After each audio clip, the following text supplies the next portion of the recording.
Naomi Edwards, a 63-year-old facilities manager at Rayburn Solutions, pushed her cleaning cart along the corridor that led to the executive offices. The polished linoleum floors reflected the cold, sterile lights of the late afternoon, casting a sharp contrast to the soft weariness in Naomi's eyes. For 35 years, she had worked in this building, witnessing it evolve from a small local firm to a multinational powerhouse. Yet, despite her years of service, she had always felt like a shadow, a necessary, if invisible part of the machinery that kept the company functioning. Little did Naomi know that this day, so seemingly routine, would mark the beginning of a seismic shift, not only in her life, but within the entire company.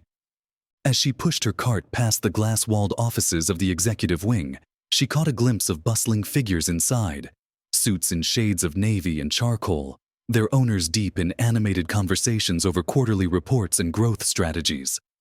She continued forward, unbothered by the sight, her thoughts turning to her son's upcoming wedding. A soft, fleeting smile graced her lips as she thought about the preparations and how her late husband, who had passed a decade prior, would have loved to see their son walking down the aisle. But as she rounded the corner, her tranquility was shattered by the sharp, condescending voice that echoed from behind. "Naomi, can you pick up the pace? We don't have all day." She stiffened, her smile fading instantly. It was Marcus Boyd, the operations director, whose reputation for sharp wit and sharper cruelty had cast a long shadow over the department. Marcus, at 39, exuded an air of smug authority, always impeccably dressed in tailored suits and polished shoes. His relentless pursuit of perfection often came at the cost of anyone who stood in his path. Naomi took a deep breath and turned slightly, nodding. "Yes, Mr. Boyd," she said, her voice steady but weary. Marcus didn't wait for a response, already pivoting back to bark orders at another staff member. As he walked away, his laughter, harsh and biting, reverberated through the corridor, making Naomi's grip on her cart tighten. She resumed her pace, her eyes fixed on the path ahead, determined to make herself as small as possible in his presence.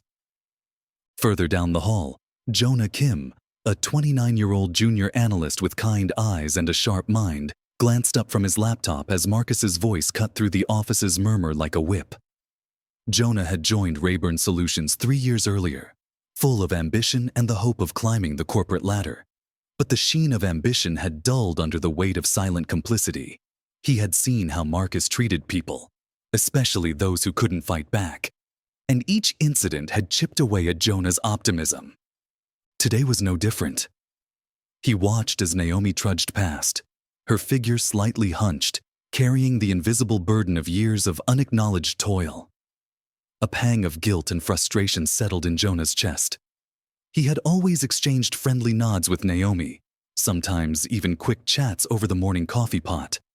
But these small gestures felt inadequate now, tiny acts of kindness that did nothing to confront the larger injustices he witnessed. "Morning, Ms. Edwards," Jonah called out, offering her a warm smile that he hoped masked the discomfort he felt.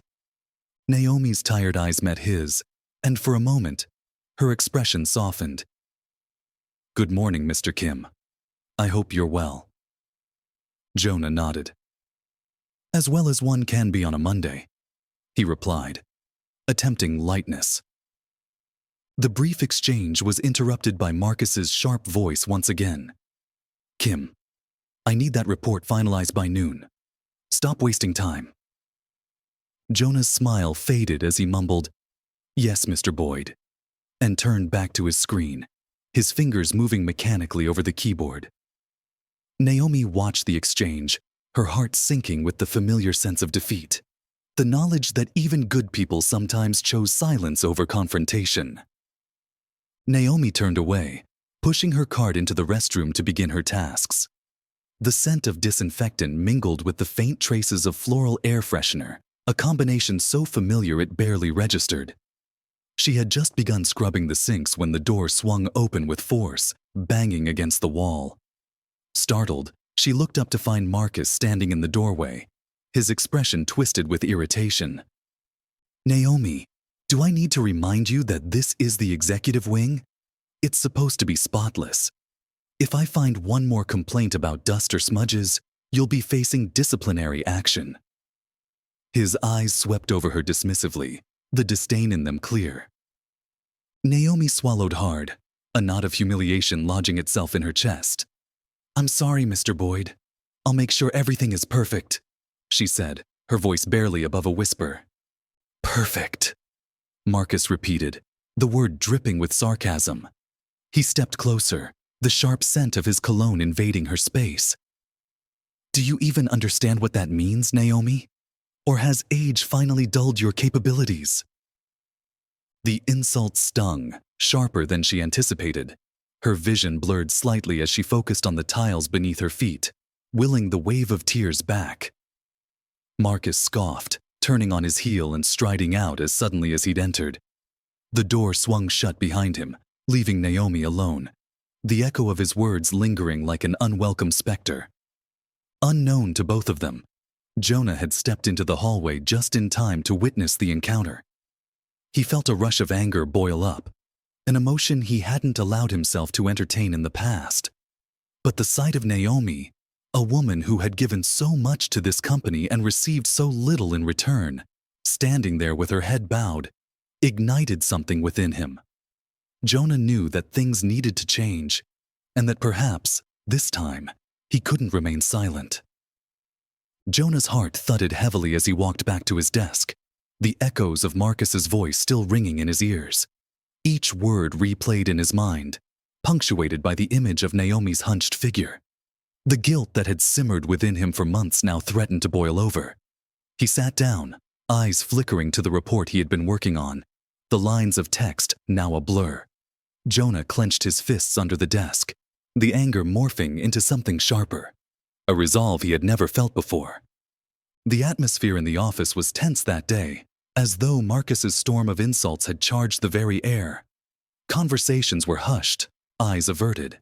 The faint clatter of keyboards and the drone of the HVAC system filled the silence. Jonah's fingers hovered over the keys, but before he could resume typing, a message popped up on his screen. "Team meeting at 3 p.m. Mandatory attendance." Jonah's pulse quickened. Meetings called by Marcus were rarely constructive. They were more like public trials, with the unlucky person in the spotlight forced to endure his scathing criticisms. Jonah glanced at the clock. It was 2:45 p.m. The minutes trickled by like hours as he tried to steady his breathing, mentally bracing for whatever was to come. The conference room was already half full when Jonah arrived. He chose a seat near the back, where he could observe without drawing attention. Naomi's absence was palpable. She was still on the executive floor, no doubt scrubbing away at imagined smudges Marcus claimed existed. Jonah scanned the room, noting the weary expressions on his colleagues' faces. He wasn't alone in his apprehension. Marcus had a way of breaking down even the most confident employees.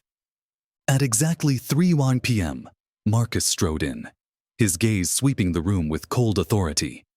He paused briefly at the head of the table, letting the silence settle, a practiced tactic to ensure everyone felt the weight of his presence.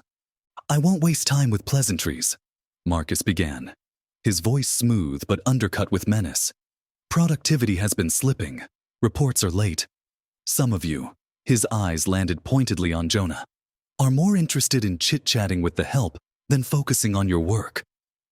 A ripple of tension passed through the room. Jonah's jaw tightened, but he kept his gaze steady, refusing to lower his eyes. Marcus continued his tirade, listing figures and targets, punctuating each failure with a pause long enough to make the discomfort sink in.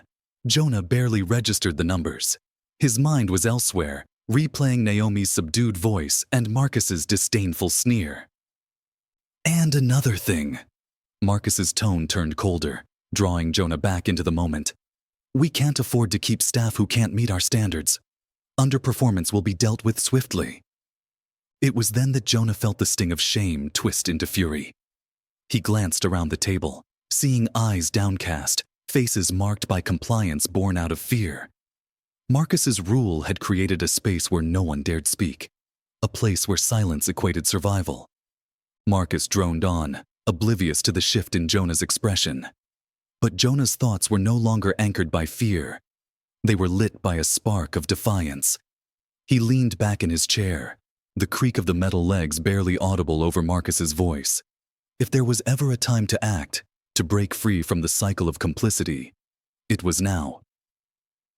Just as Marcus moved to wrap up the meeting, a soft knock at the door drew everyone's attention. The interruption was uncharacteristic. No one dared to interrupt Marcus. The door opened, revealing Naomi. Her face was flushed, strands of gray hair escaping her pinned-up bun. She stepped inside, eyes searching for Marcus, who stared at her with barely veiled annoyance. "What is it, Naomi?" he snapped, eyes narrowing. Naomi's gaze flickered to Jonah for the briefest of moments before settling back on Marcus. She held her hands in front of her, twisting them nervously. "I'm sorry to interrupt, Mr. Boyd, but I found something I thought you'd want to know about." Marcus's eyes narrowed, but he motioned for her to continue. Naomi stepped forward, lifting a small folder from her pocket. The room held its collective breath, everyone watching as she placed it on the table. "These are the complaints I've overheard from the staff, things that are impacting morale," Naomi said, her voice steady despite the slight tremble in her hands. Marcus's face turned red, a vein in his temple pulsing as silence fell over the room. Jonah's heart leapt. Naomi's courage was palpable, a quiet rebellion that resonated through the space. "Complaints?" Marcus's voice was dangerously low. "You think it's your place to bring this to me?" Before Naomi could respond, Jonah stood up. The chair scraped against the floor, cutting through the tension like a blade. "It is our place," Jonah said, his voice firm. The room turned to him, eyes wide with shock. "It's everyone's place to point out when something is wrong." Marcus's eyes burned with fury, but Jonah felt the weight of silence lift from his shoulders for the first time. He wasn't sure what would come next, but for Naomi's sake, for the sake of everyone who had endured Marcus's tyranny, he was ready to find out. The room held its collective breath, the seconds stretching unbearably as Marcus's face contorted in disbelief and fury. No one had ever stood up to him in such a public manner. The silence crackled, heavy with anticipation and dread, as the air seemed to thicken around them. "Excuse me?" Marcus's voice sliced through the room like a whip, his eyes fixed on Jonah, narrowing with barely suppressed rage. Jonah's heart pounded, but he refused to let his resolve falter. "I said it's everyone's place to speak up when something is wrong. It's what any decent workplace would expect." He kept his voice steady, even as the thrum of his pulse felt like a drum in his ears. A murmur swept through the room, subtle but undeniable. Colleagues exchanged glances, some wide-eyed with surprise, others with cautious hope. Naomi's eyes met Jonah's, a mixture of gratitude and fear flickering across her face. Marcus took a step forward, his imposing frame casting a shadow that seemed to stretch across the room. "You think you know better than me, Kim? Is that it? You're here to teach me how to run my department?" Jonah's throat tightened, but he held his ground. "No, sir. But I know that treating people with respect and listening to their concerns isn't just good practice. It's essential. And ignoring that is why morale is where it is now." The weight of Jonah's words settled over the room, pressing down like an unseen force. Marcus's lips curled into a smile that didn't reach his eyes, a dangerous glint flickering in their depths. "Get out, Kim," he said, his voice dangerously calm. "Out of my sight before I make sure you're out of a job." Jonah hesitated for a heartbeat, the threat echoing in his mind. The old instinct to stay silent, to comply and protect his position, clawed at him. But as he looked around, he saw the weary, worn faces of his colleagues, people who had endured Marcus's tyranny for far too long. He couldn't back down now. "No," Jonah said, the single word sharp and defiant. Gasps rippled through the room like the first rumble of a storm. Marcus's composure shattered, his face flushed an angry red and his fists clenched at his sides. Before Marcus could respond, the door swung open.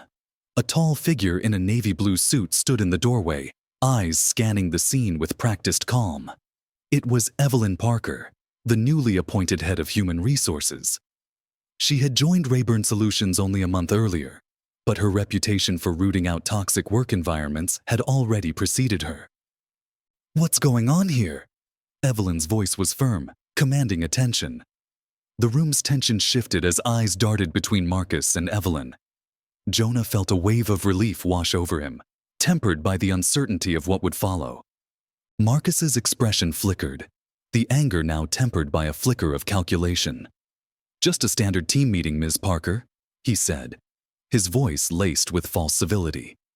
Evelyn's gaze moved to Jonah and then to Naomi, who stood frozen by the doorway.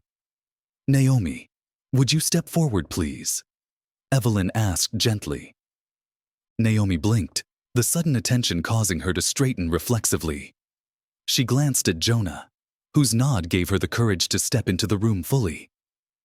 "I heard raised voices," Evelyn continued, her eyes never leaving Naomi's. "Is there something that needs addressing?" Naomi's fingers trembled slightly as she clutched the edge of her apron. For a moment, it seemed like she might shrink back into silence, but then she took a shaky breath. "Yes, Miss Parker," she said, her voice firmer than before. "There are issues, serious ones, that need to be brought to light." Marcus's eyes blazed, but he stayed silent, watching the scene unfold with a tense jaw. Evelyn nodded, a small, encouraging smile touching her lips. "Then let's hear it," she said. Jonah exhaled slowly as Naomi began to speak, recounting not only Marcus's recent behavior, but the months and years of disrespect and intimidation she and others had endured. As she spoke, heads around the table lifted, some nodding subtly, others blinking back emotion. The fear that had silenced them was beginning to fray, replaced by a fragile but growing sense of solidarity. When Naomi finished, the room was silent again. But this time it was different, charged with the energy of collective acknowledgement. Evelyn's eyes swept over the room, her expression solemn but resolute. "Thank you, Naomi," she said softly. "This is exactly the type of concern that needs to be addressed. Effective immediately, there will be a full investigation into workplace conduct." She turned to Marcus, her eyes cold. "And any behavior found to violate company policy will be dealt with appropriately." Marcus's face drained of color, the power he wielded slipping like sand through his fingers. For the first time, he looked small, diminished by the very people he had spent years belittling. Jonah felt a rush of vindication, tempered by the knowledge that this was only the beginning. But as he caught Naomi's eye and saw the faintest hint of a smile tug at her lips, he knew that they had taken the first crucial step toward change. The days following the meeting were a whirlwind of whispers and cautious glances. Marcus's sudden fall from grace had shaken the office to its core, casting a spotlight on long-buried grievances and unspoken fears. The announcement of a full investigation had sparked a mixture of hope and anxiety among the staff. Hope that things would finally change, and anxiety over what might be uncovered. Jonah arrived at his desk on Monday morning to find an email from Evelyn Parker waiting for him. Subject: follow-up meeting. "Hi, Jonah. I'd like to speak with you regarding last week's incident and any additional concerns you may have. Please come to my office at 11:00 a.m. Best, Evelyn Parker." Jonah's stomach twisted as he read the message. The initial adrenaline of standing up to Marcus had faded, replaced by the gnawing doubt of what consequences might follow. Still, he knew that going back to silence was not an option. He glanced across the room, where Naomi was polishing a brass nameplate. When she caught his eye, she offered a small nod, a silent message of support that made his resolve solidify. At 11:00 a.m. sharp, Jonah stood outside Evelyn's office, the wooden door imposing in its simplicity. He took a deep breath, knocked, and entered when her clear voice called him in. The office was neat, with bookshelves lined with binders and a few framed photos of landscapes. a contrast to the cold, sterile vibe of Marcus's domain. "Jonah, thank you for coming," Evelyn said, motioning for him to sit. She leaned forward, hands folded on the desk, eyes sharp with purpose. "First of all, I want to commend you for speaking up during that meeting. It takes courage, especially in an environment like this." Jonah's shoulders relaxed marginally. "Thank you, Miss Parker. It didn't feel like courage at the time. More like necessity." Evelyn's lips twitched into a small smile. Sometimes those two are one and the same. "Now, I need to know if you have any more information to contribute to the investigation. Anything that could help us build a clearer picture of what's been happening here." Jonah hesitated, the weight of loyalty to his colleagues and the potential repercussions battling within him. But he thought of Naomi's trembling hands, of the countless times he'd witnessed Marcus's intimidation tactics. "Yes," he said, voice steady. "There's more." Over the next half hour, Jonah recounted every instance he could remember. Not just Marcus's behavior, but the culture of fear that had permeated the department. The subtle ways employees were coerced into compliance, the looks exchanged across desks when someone dared to speak up, and the hushed conversations in the break room that stopped the moment Marcus appeared. Evelyn listened intently, jotting down notes, her eyes occasionally flicking up to meet his, a silent assurance that she understood. When he finished, she set down her pen and looked at him with an expression that was equal parts determination and empathy. "Thank you for being so candid, Jonah. This is invaluable," she said. "We're going to take immediate action, and I want you to know that you won't be facing this alone." A surge of relief washed over Jonah, followed quickly by the realization that the hardest part was yet to come. He nodded and stood to leave, but paused at the door. "There are more people who have stories to tell," he said. "I hope they find the courage, too." Evelyn's eyes softened. "They will, Jonah. Sometimes it just takes one voice to break the silence." By midweek, the office buzzed with subdued energy. Marcus's office, once a symbol of unchecked power, now sat empty, its blinds drawn like a fortress abandoned. The HR department's investigation had begun in earnest, with Evelyn interviewing staff one by one, gathering testimonies that painted a damning portrait of Marcus's reign. Naomi's turn came on a drizzly Wednesday afternoon. She sat in the same chair Jonah had occupied days earlier, her hands folded tightly in her lap. Evelyn's presence was a balm against the anxiety that coiled in her chest. "Naomi, I know this isn't easy," Evelyn began, her voice gentle but firm. "But your account is crucial." Naomi took a breath, the air feeling heavy in her lungs. The room blurred for a moment as she recalled every whispered insult, every cold glance, and the constant weight of trying to remain unseen. "It's been hard," she said, her voice low but steady. "For me, and for others who didn't feel safe enough to speak." "You're speaking now," Evelyn said, her tone imbued with respect. "And that's going to make all the difference." Naomi's story added a deeply personal layer to the growing narrative of injustice. Each testimony created a mosaic of truth that was impossible to ignore. And as the rain tapped softly against the windowpane, Naomi realized that the storm outside was nothing compared to the storm of change brewing within these walls. The results of the investigation came swiftly. By Friday, an email was circulated to all employees, marked as urgent. Subject: Investigation findings and next steps. Dear team, following a thorough investigation, significant breaches of conduct and corporate ethics have been confirmed. Effective immediately, Marcus Boyd's employment has been terminated. We recognize the courage it took for many of you to speak up, and we are committed to ensuring that Rayburn Solutions is a workplace defined by respect and integrity. In the coming weeks, we will be implementing new policies, including regular training sessions on workplace culture and an anonymous reporting system for ongoing concerns. Thank you for your continued dedication. Best, Evelyn Parker, Head of Human Resources. A wave of reactions swept through the office as employees read the announcement. Jonah felt a mixture of relief and hope, emotions mirrored by the faces of his colleagues.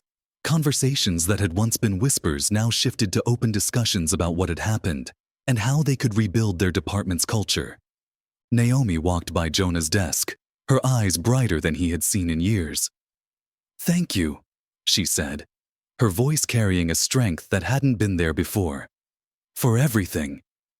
"It wasn't just me," Jonah replied, a smile breaking across his face. "It was all of us."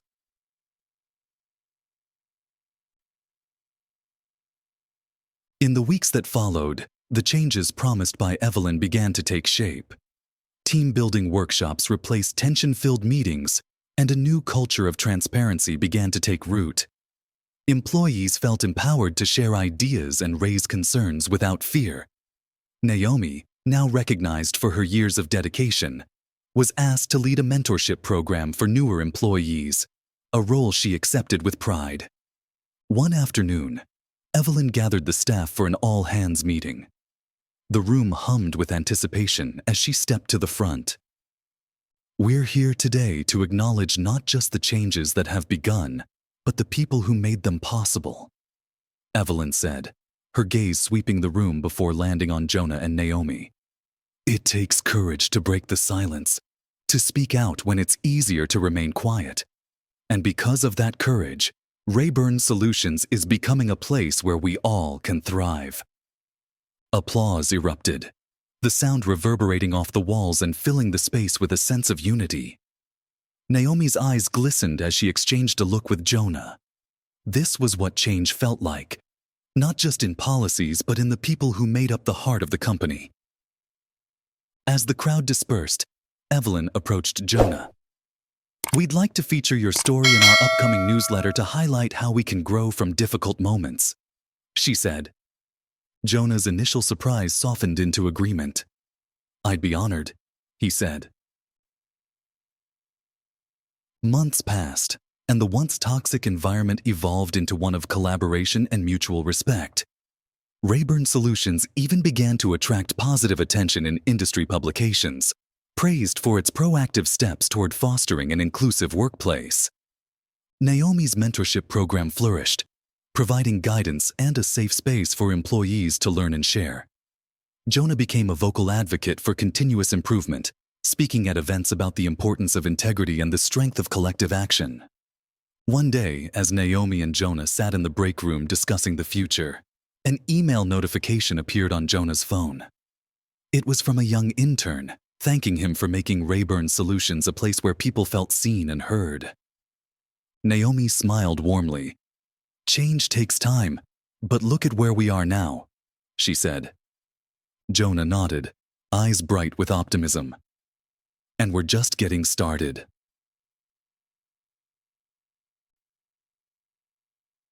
Thank you for following this journey of resilience and transformation. If this story resonated with you, don't forget to share it to inspire others. Comment below with your thoughts, and subscribe to our channel for more impactful stories. Together, we can amplify voices and spread the importance of workplace integrity and respect.